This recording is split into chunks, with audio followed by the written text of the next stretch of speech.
See how this goes. Cool. This is my first time doing this. Let's see. Oh, cool. Let's just do something simple here. My guy's pretty shitty anyway, so not going to be too hardcore with this. I think there's this valuable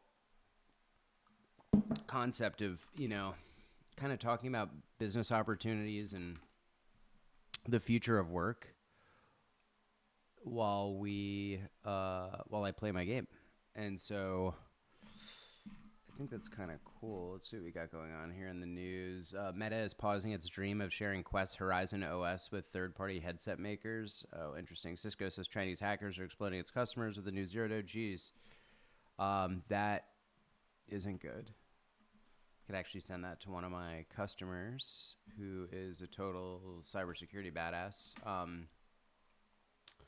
But yeah, so work-wise, I think AI's obviously disrupting the workforce, but in ways that people don't really talk about. I actually think it is targeting jobs that should never have existed, as crazy as that sounds. I'm actually going to turn this down once I get in this dungeon, but I think it's targeting jobs that kind of just like never should have existed before hyper automation even happened. So let's see what this does. Cool. I think that helped a little, maybe. Let me double check. I'm gonna go a little bit lower on that one. Cool. Yeah, it's kind of goofy. What does this even say? To the edge of the abyss. Meet, look. Okay, cool. Whatever. Yeah, so I think it's like addressing some systemic issues where it's like, I think a lot of people are like, oh my God, AI, this and that. And, it's going to like replace my job because people don't need me anymore and stuff. It's like, if that's the case, there's endless problems to solve in our world. There's going to be something else you can do. But I think like the biggest issue is that a lot of these jobs should have never existed anyway.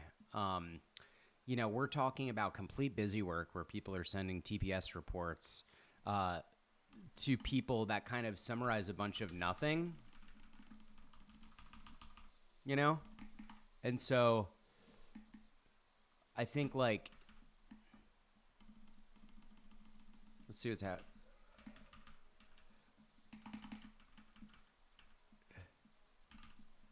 Ooh.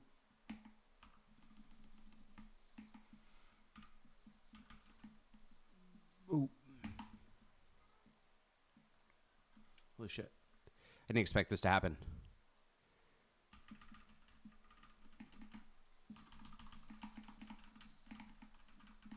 Oh, get out. Ah, damn it. So close. That would have been so sick. I'm so pissed off. I had that guy. Anyway.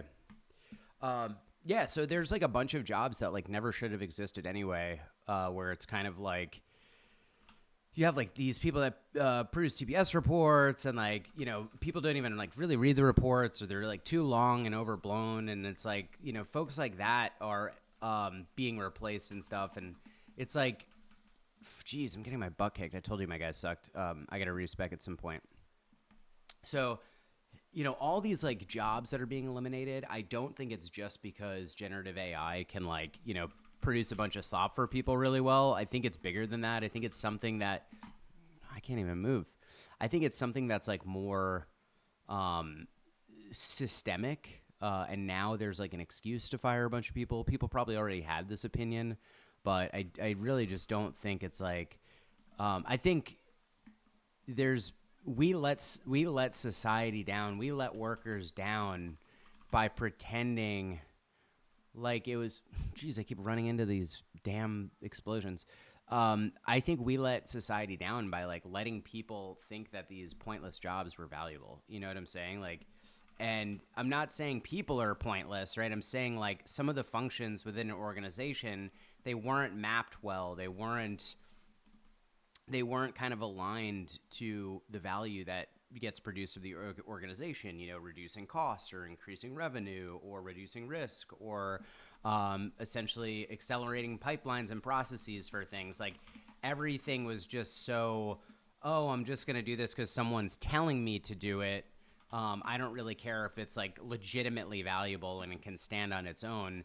And that's a risk that we let a lot of workers down with in general, where we weren't honest about like, just having hard conversations and saying like, oh, like I really appreciate your work, but like straight up, like your manager has been failing you because your manager has been prioritizing things that nobody needs, things that aren't increasing value, things that aren't reducing our costs, things that aren't accelerating the time to market for our services offerings or our products or whatever a business's kind of value proposition is. And it's the fault of leaders that like didn't put together they didn't put together constructs that helped assess the personnel, the people that work for them. And it sucks, right? Now AI comes along and it's just too egregious of a situation to not replace people or not use like these simple automations to drastically reduce the throughput required from folks or the effort required from folks. And when you do reduce effort, you need less capacity perhaps. Or, there's another angle to that where you don't need less capacity, but you need more demand. So you take these assets that now can do 10 to 20x what they used to be able to do, and you scale the execution, right? And now you're able to capture revenue and you're able to capture value and stuff. But if you don't do that and you just maintain the situation as it was, right? Like it's just a recipe for disaster kind of. And so that's what I think we're experiencing. And it's sort of AI's fault to just rip the Band-Aid off, right? It's something that should have been addressed 20 years ago more and more, right? It was a very convenient error. And you couple that with like, we've lost a ton of leverage. I think as a society, we've just kind of really extracted a ton of value without replenishing the kind of the access we had to creating that value globally, right? Like I think we've just really exploited everything we had to get like snapshot in time wins for people, whether it's like buying a new house or exiting a quick company and inflating the value of a business just to exit and get out and just retire and take your bag or whatever. I think that's caused at scale, that's caused compounding issues that we're all feeling. So when we can't afford to play games anymore, you see companies act a bit more ruthlessly and just try to replace people. And maybe they've always had. But anyway, so my argument is, sure, AI's, able to correlate a bunch of data, find some really interesting patterns, summarize a lot really quickly. But, I mean, these are problems we've always had and we just never addressed. I'm about to get wrecked again. I know it. I don't like these things. Yeah, I'd be interested, like, I don't even know if I'm going to post this yet, but if I do have comments, I'm interested in what your thoughts are.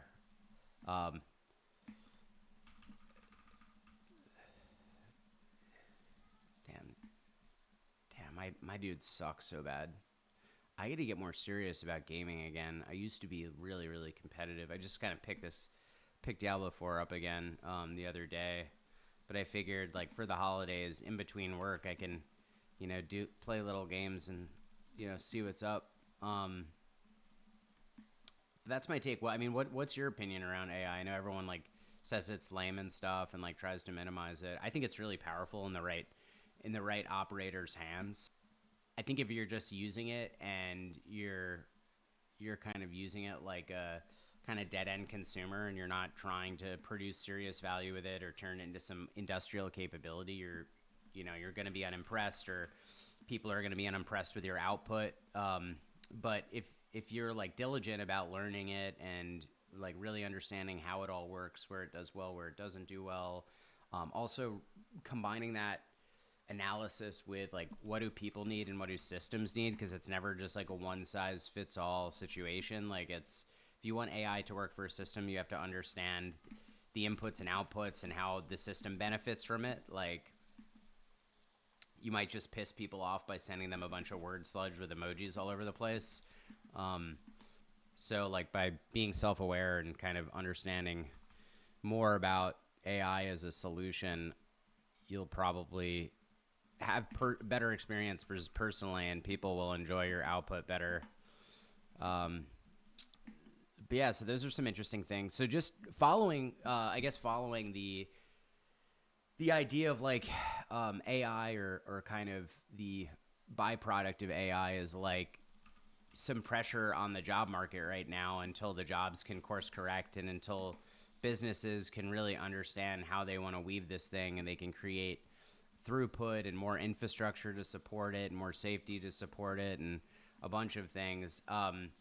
I think something in the meantime, which is just valuable in general, that could have probably prevented a lot of this employment thrash, is like work evidence. So like collecting bodies of knowledge, bodies of prove it style output from what you've done, so that you're not just like trying to sell yourself through a resume, but you're selling yourself through like case studies or, like legitimate work examples that are like impressive and unique and relevant to whoever you're trying to get a job with or work with. That's very important. I think that's going to be like an entire market in itself, where you can, more than like LinkedIn kind of like egotistical, kind of BS that you see on there, more like just hardcore, like, hey, check this out. Like, this is no crap, an example of my work. I had this project. This is the budget. We came in like way under costs, produced all this value for people. Our customers were wicked happy.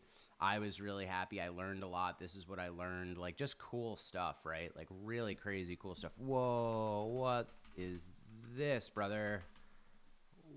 Whoa. I guess that's like a new part. I really wish I was able to kill the butcher. Damn, dude, I gotta respec this guy when I have a second. That's kind of cool. Little cash. Let's see what else we got. Cool. Let's just like hit another place really quick. Where should we go next? So many fun little spots. This is... What do we got going on over here? I'm trying to figure out like the difference between like the kind of layers versus what are these things called? It's another layer. Never mind. I don't even know what these things are. Whisper, dead man, complete dead man stretch. Okay, cool. Let's just do this one. Let's just see what's up here.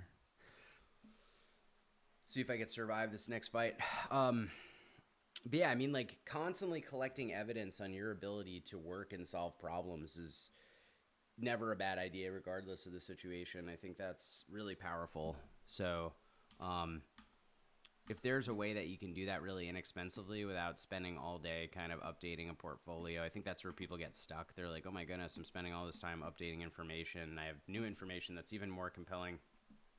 I think if there's an easy way to update things and be able to use that as currency for getting a job, rather than the whole like, I mean, of course you're going to have to go through this like weird legacy gauntlet that people have when joining companies, and it's all just like, hey, meet this person. Let's see if you can like socially engineer them to get into our company. That's kind of how it goes down. It's like, hey, meet this person you're going to work with. They're going to see if they like you and if they respect you. And it's like pretty much just like socially engineering them. And then, you eventually get onto a team and like you may or may not like them. And, it's just, all of it's just done pretty poorly right now. I think I've seen like a lot of, oh, dude, they just keep getting wrecked. Why is my guy so weak? And I'm about to miss that freaking goblin, dude.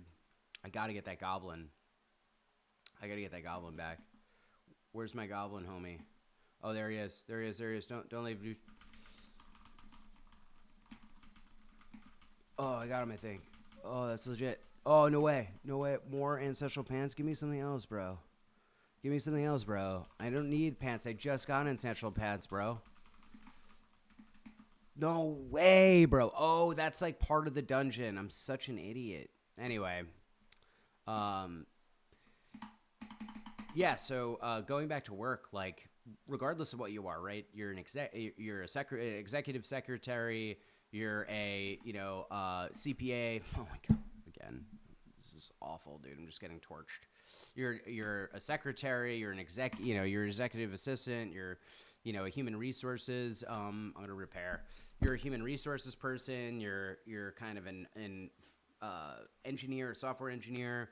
Like, just create snapshots of like things you created, how you did it faster and exceeded expectations, and turn those things into value that somebody else could extract value from, or a system could extract value from.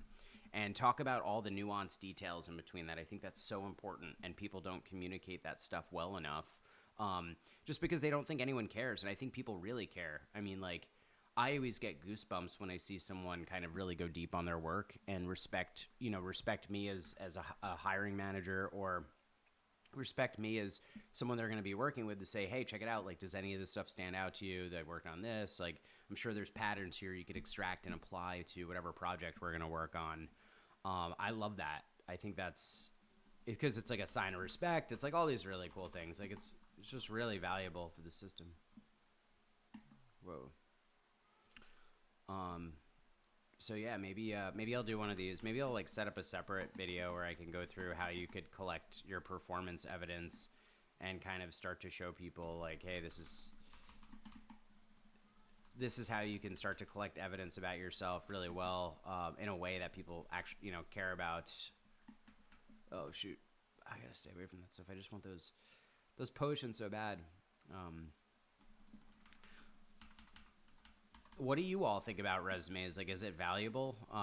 Like, would it be valuable to like interpret evidence in a different way? I just always thought like resumes are so legacy and nobody cares about them anymore, and they're all fake anyway. Everyone just like embellishes such like unimpressive things that they've worked on, or like they undersell really impressive things they worked on. No way again, dude. Get out of here. There's no way. There's no freaking way, dude. There's no way.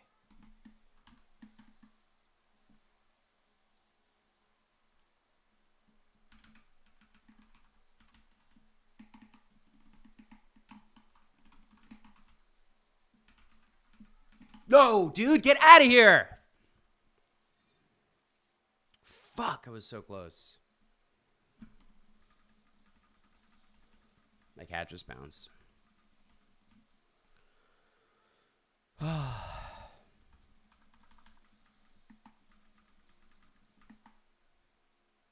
That was rough, dude. I almost had the butcher again. For those of you that don't know, that guy drops like crazy stuff. That's why he's so insane, and like it's kind of rare that he spawns, so it's unfortunate that he wrecked me twice, and I couldn't beat him. So almost had him down though. Could have got something cool from him.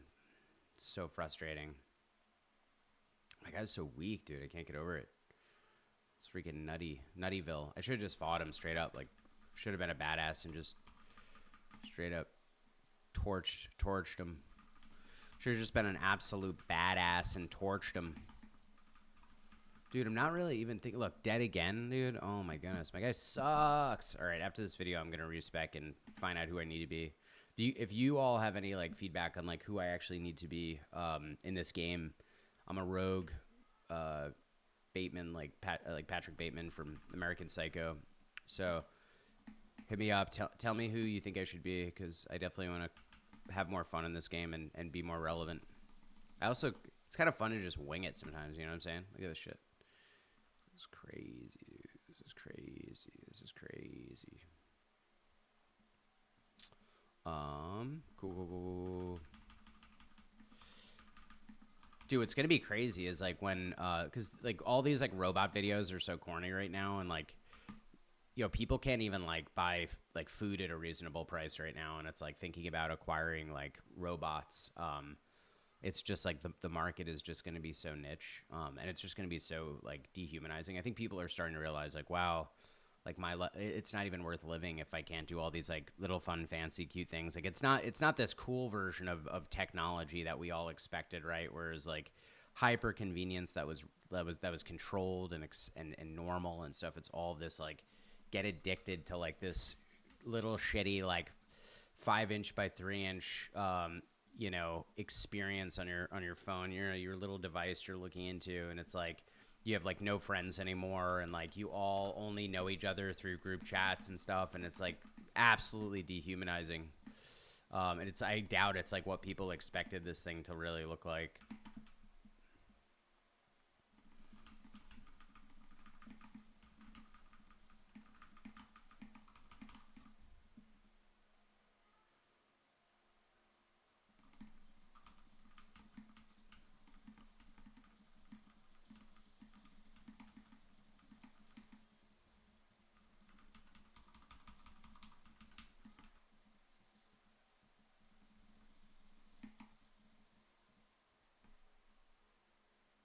Hell yeah, I'm a saint.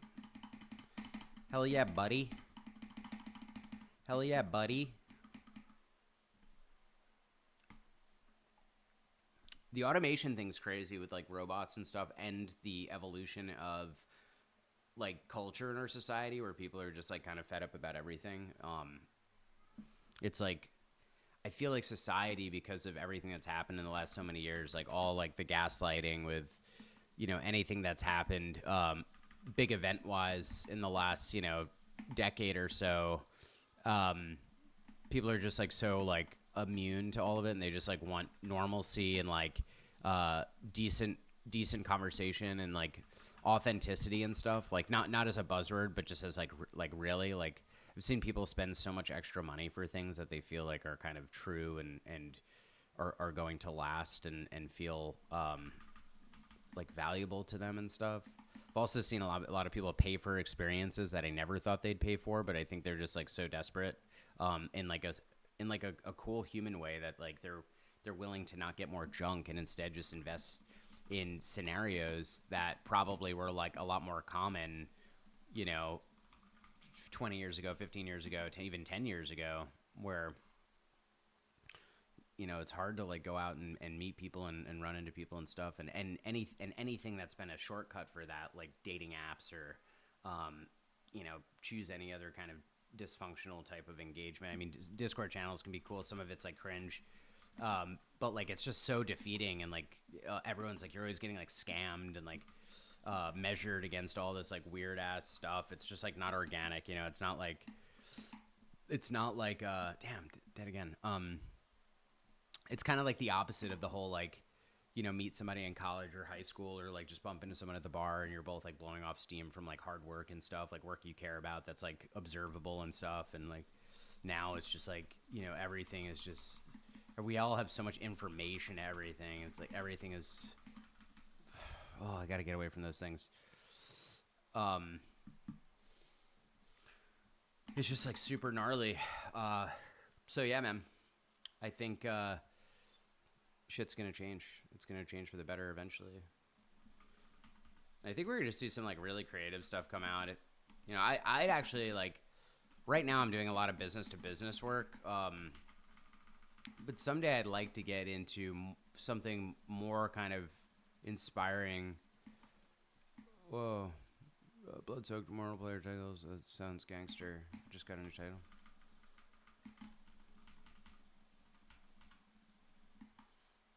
I don't even know what I'm doing half the time. I'm just like shooting my arrows at everything. Probably playing this build completely wrong. I lose like view of my cursor sometimes. I gotta like change it. Change the color maybe. I thought green would be good. It's not really that good. Word. Anything cool? Oh, cool.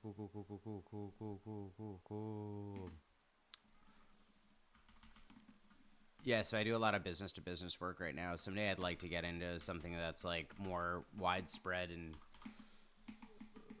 more valuable for folks, or go like just hardcore into like critical infrastructure, like something so obvious like water infrastructure, something like so sick. Yay, level up. I don't know. I have so many decisions to make, but I'm doing really cool things now. Working with some of the coolest partners I've ever had a chance to work with. Just, I mean, that's like the main so what of this whole kind of conversation. I feel like it's like, just do something that legitimately inspires you. And if it doesn't, try to pivot fast. And obviously you have to make ends meet and you have to make money. I'm not going to pretend like that's not a primary goal to live and survive. But, if there's a way to do something you enjoy, drown out some of the fear and chaos that a bunch of different lobbies benefit from, do it. Like just own your mind, own your joy and appreciation for the hard work you do, and just find something you freaking love, or take something that like you sort of are interested in and kind of adapt it to something that you can just be more personally bought into. I kind of did that with my own business. At first I kind of just chased whatever was around, but then I started to scope it and shape it and focus on the details that work for me. In my next episode, I'm like a big time big time content creator now. Totally being sarcastic. I think in my next episode, I might talk about, or my next video, I might talk about like just how I kind of journaled a little bit and thought, you know, why am I having this experience with this customer? Why am I having a similar experience with this customer? Every time I talk to, you know, leaders or executives at this tier, it becomes like this like ego contest. And then when I move up and interact with the C-suite, it's all about value and production and generating revenue or reducing costs or something more tangible and practical. So like you know, like that was just one example where I kind of oriented myself and adjusted my offerings for that. And so, yeah, I mean, I think work and kind of fighting through some of these like crazy evolutionary periods, whether it's technical, economic, et cetera, you have to find an anchor. You have to find, you know, an anchor that you can depend on, something that you love, something that you can, you know, really invest your time and expertise into and expand your knowledge of, and something that you would want to share with, you know, someone you're on a date with, like just something you're really passionate about, right? I think it's too expensive and painful of an era to just kind of live in this situation where, you know, you have your hobbies and you have your kind of like fun life, and then you have like some job that you go to that you happen to know and maybe you're good at after so many years, but you don't really care about it anymore. I think that era is like gone. Like, you know, that whole like I'm just showing up for a 9 to 5, not even the hours, right? The hours could be 9 to 5, but you're like deeply interested in whatever you're doing. I mean, that has to be the future recipe, because things are just getting too painful. The kind of cost of living versus salary ratios are just too yucky right now. You have to genuinely be interested in what you're doing to put up with some of the nonsense coming out of the market, right? So that's my biggest recommendation for folks is like, really lean into what you love. All right, that's all I got. This is an exciting kind of first stab at recording. I may or may not may or may not publish this.